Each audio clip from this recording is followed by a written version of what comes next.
आगे बढ़ेंगे। भोपाल मध्य प्रदेश में माननीयों की बल्ले बल्ले, विधायकों की संपत्ति में 50% की वृद्धि हुई है 5 सालों में। संपत्ति में 50% की वृद्धि, फिर से चुनाव लड़ रहे 192 विधायकों की संपत्ति में इजाफा।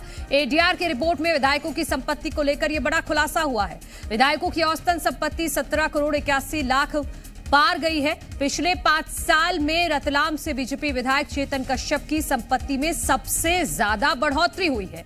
पिछले 5 साल में चेतन कश्यप की संपत्ति में 91 करोड़ 45 लाख की बढ़ोतरी हुई है। कांग्रेस के 2 विधायक संजय शुक्ला और संजय शर्मा की भी संपत्ति में भारी बढ़ोतरी हुई है। कांग्रेस विधायक संजय शर्मा की संपत्ति में 81.55 करोड़ की वृद्धि हुई है।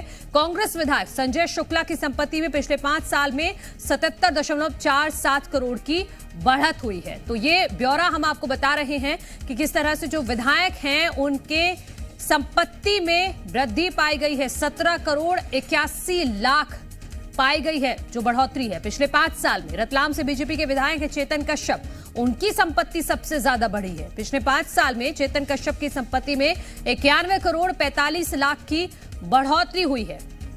जी मीडिया संवाददाता आकाश हमारे साथ जुड़े हैं। आकाश, समझते हैं कि माननीयों की संपत्ति में तो वृद्धि हो रही है, चाहे वो बीजेपी के हो चाहे कांग्रेस के हो, लेकिन मध्य प्रदेश की जनता के जीवन के स्तर में कितना सुधार हुआ है? निश्चित तौर पर माननीयों की संपत्ति तो बढ़ गई, जनता का जीवन स्तर कितना सुधरा इसका अंदाजा प्रदेश के अलग अलग जगहों से आई तस्वीरें और जमीनी रिपोर्ट से, जमीनी हालात से लगाया जा सकता है।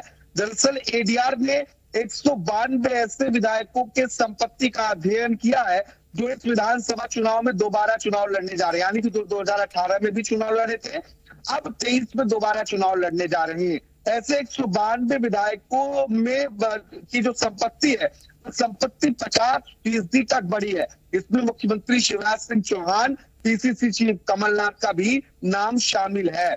देखिए, बीजेपी के विधायक चेतन कश्यप की संपत्ति में सबसे ज्यादा इजाफा हुआ है। पिछले 5 सालों में चेतन कश्यप की संपत्ति 91 करोड़ 45 लाख तक की बढ़ोतरी इनकी ओवरऑल संपत्ति में देखी गई है। 2018 में अगर चेतन कश्यप की संपत्ति की बात करें तो 204.63 करोड़ रुपए थी, जो 295 करोड़ के ऊपर पहुंच चुकी है। इसके अलावा कांग्रेस के 2 विधायक हैं संजय शुक्ला और संजय शर्मा, इनकी संपत्तियों में भी भारी बढ़ोतरी देखने को मिली है। तेंदुखेड़ा से कांग्रेस के विधायक संजय शर्मा की अगर बात करें तो इनकी संपत्ति 130 करोड़ 2018 में थी, जो 5 सालों में 212 करोड़ तक पहुंच गई है।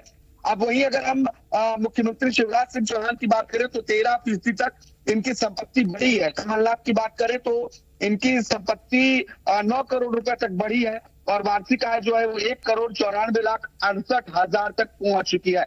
और ये बताता है कि माननीयों की संपत्ति में भारी इजाफा हुआ है। इस रिपोर्ट से समझा जा सकता है। लेकिन जो शुरू में आपने सवाल किया मनु, सवाल ये है कि माननीयों की संपत्ति तो बढ़ी, लेकिन मध्य प्रदेश में जो प्रति व्यक्ति आय है वो क्या इस दर से बढ़ी है जिस दर से माननीयों की संपत्ति बढ़ी, या फिर जो सामान्य व्यक्ति मध्य प्रदेश का है उसका जीवन स्तर कितना सुधरा है, पुअर्टी इंडेक्स में मध्य प्रदेश कहां है, इस बात को लेकर जरूर हमें विचार करने की जरूरत है। बिल्कुल आकाश, बहुत शुक्रिया आपका तमाम जानकारी के लिए। तो एडीआर की ये रिपोर्ट है जिसमें खुलासा हुआ है कि विधायकों की संपत्ति में साल दर साल कितनी बढ़ोतरी हुई है। और ये जो डाटा है निकल कर आता है कि नॉमिनेशन जब फाइल करता है कोई भी प्रत्याशी, उस दौरान अपनी संपत्ति का खुलासा उन्हें नॉमिनेशन फाइल करते वक्त करना होता है। उसी से ये डेटा निकल कर सामने आया है।